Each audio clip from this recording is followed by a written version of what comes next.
We're the party of Franklin Roosevelt, who saved freedom and democracy from being extinguished. Your Honor. I admire Margaret Sanger enormously. I am really in awe of her. And there are a lot of lessons that we can learn from her life. Am I the only one appalled that history is being written and rewritten right in front of us? If you want to restore the country, you must take it upon yourself to learn and relearn history. Restore our history and restore our country.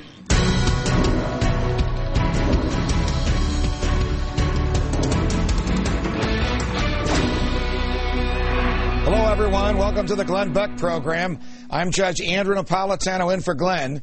Tonight is part 3 of a 5-day special series to get you caught up on what Glenn's been covering on the program this year. Monday night, we brought you the crash course on the fundamental transformation of our economy. And last night, we showed you the radicals surrounding our president who help him with that transformation. Tonight's show features the history lessons you weren't taught in school and ones your children will never likely learn either. As you know, Glenn has made it his mission to do whatever he can to help restore this great nation. And the way he believes we can take this country back is through education and restoring history. Much of U.S. history has been distorted or forgotten or even erased, and it's time to reverse that. I'm joined here tonight by a special friend of the show, Burton Folsom Jr., author of the great book, New Deal, Raw Deal. It's about the disastrous economic policies of FDR. Most people think the New Deal was a great deal for America because that's what we were all taught in school. Professor Folsom is going to share some of his thoughts on the revisionist history we're going to show you tonight and throughout this program. So sit back and join us as we take a trip back in time to set history straight for our future. I've seen a lot of things in my life. I mean, I'm an alcoholic. Trust me, I have stories. But the one thing that has shocked me more than anything else is reading history. Reading history. You will start to read history, and if you, as Jefferson said, question with boldness even the very existence of God, if you really start to question and you start to read, you will start to slip into a zone where you think, okay, wait a minute, one of these is really wrong. You've been taught one lie, I think, your whole life. As I started my search for answers through book after book after book, it became apparent that the history we're being taught isn't always right, or most times it just isn't the complete history, and so it makes it entirely inaccurate. Sometimes it's because of, somebody who is lazy or a lazy media that didn't care to find the real answers. Sometimes it's because people do see things through a different prism. That's why you can have two people that witness a car accident, but they'll say something else, something different, each of them. That is natural. But the problems that we have with our history many times is malicious, progressive intent. Progressives have been changing history for about 100 years. They knew they had to separate us from our history to be able to separate us from our Constitution and God. When you look at the complete pictures of some of the most revered figures in history, when you look at the complete picture, all of a sudden you're shocked. Every time we do this, how many have seen the Founding Fridays? Okay, you've watched them. How many of you have looked at an episode and been a little hacked off at the end because you're like, wait a minute, that's kind of an important piece of history. Have you? You have? You've watched it, and yeah. It is, our history is being stolen from us. I saw a poll that came out, I don't know, a week or two ago about, the best presidents in history of America. FDR, number 1. In the top 10, always, Wilson. Wilson and FDR, they did more to destroy the Constitution than practically any other president or all other presidents, present president excluded, combined. FDR, Wilson, both used emergency and war to justify just running around the Constitution. FDR ran for a third and fourth term. There's a reason Congress instituted official term limits for the president after FDR died. They didn't want him to happen again. We were never taught about Woodrow Wilson. Woodrow Wilson was a racist of the first order. This guy was a spooky, spooky dude. He subverted the Constitution. He locked people up. He invented propaganda. I mean, state-sponsored propaganda. He was the man that Goebbels learned it from. Bert, do you agree with what we just heard? Didn't FDR and Woodrow Wilson do irreparable damage to the Constitution? Indeed, they did. Even if we put aside President Wilson and the Espionage Act and the Sedition Act, and how he put people in jail for disagreeing with him in World War I, how newspapers were shut down, some never reopened. We had people in jail who never were allowed out of jail, even after the war was over. Right. Even if we put that aside, we see FDR and Wilson fundamentally interfering with the liberty of contract that the Constitution gives us. Why weren't we taught about this stuff in schools? Why do we have to learn this now? I think most historians like the intervention that the government did. They like the centralization of power, and they feel that the freedom that the Constitution gives to people, for example, to set contractual rights for wages, for hours of work, that should be interfered with by the federal government. That the government knows best. The government knows best.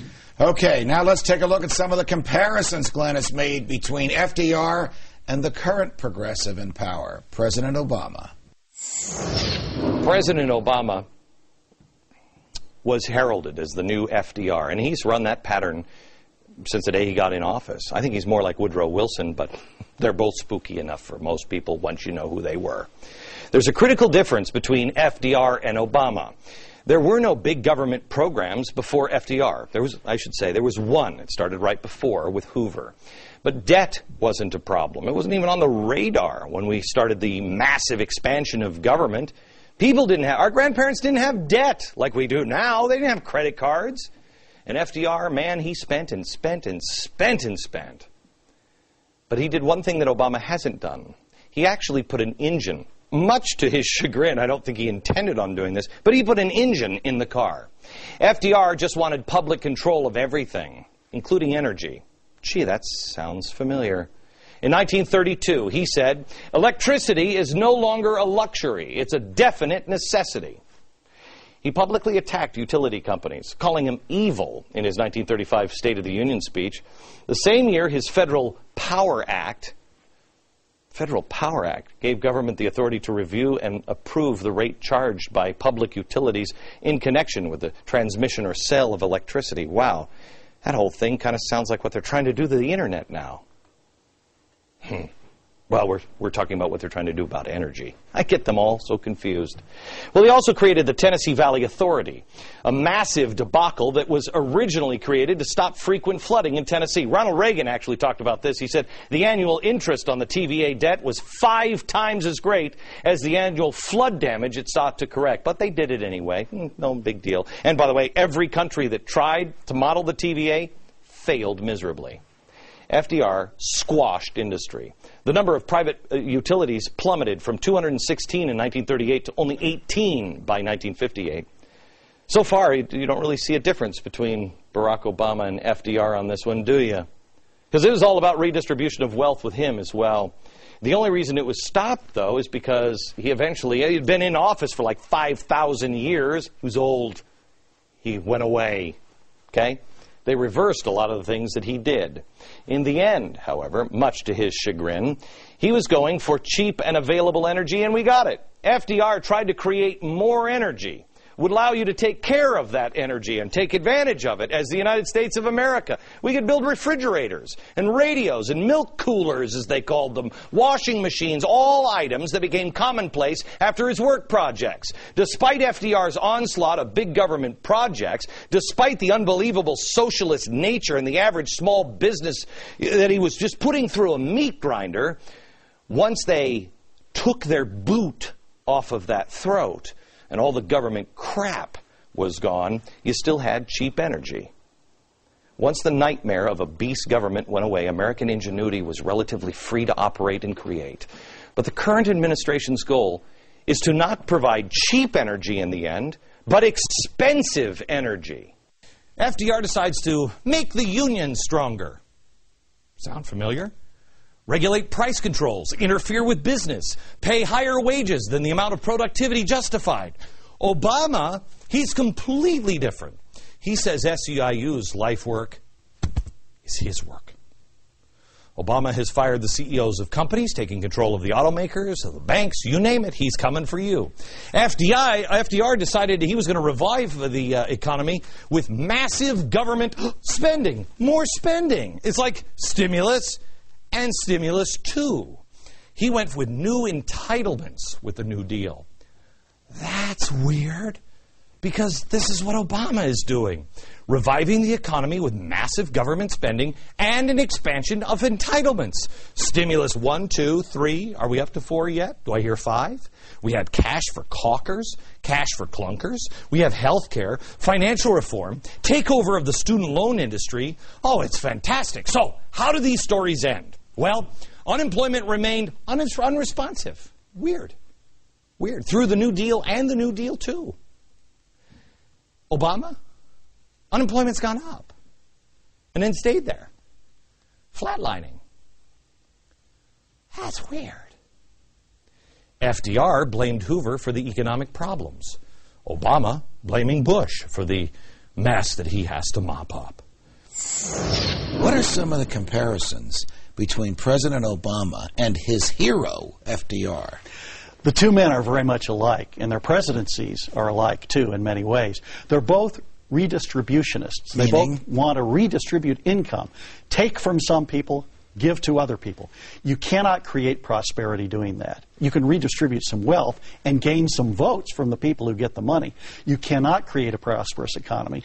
Franklin Roosevelt had a 20% unemployment rate late into his second term with his redistribution policy. Would either of these presidents rather we lived our lives as we want to or lived our lives as the federal government told us to? They wanted to have that control over our lives, and they felt that there was too much money that some people had, that the federal government had to take up to 70%, 80%, and later in Roosevelt's administration, 90% of that wealth to redistribute to others. You know, I was giving a talk the other day, and I stated that the top marginal rate, the top tax rate during World War II was 94%. You don't see any of that in the high school textbooks, that the government took that much of people's personal wealth and private property. When the war was over, the top rate, as you said, Judge, was 94% on all income over $200,000. In other words, at the $300,000 mark, you are giving away on your last $100,000, $94,000 to the federal government. You get to keep $6,000. No wonder we can't recover and get out of a Great Depression. You got it. Now to a fascinating piece on our forgotten Depression and an amazing turnaround 10 years prior to the New Deal. Have you ever heard about this? The year was 1920, and America was in a crisis. Soldiers had returned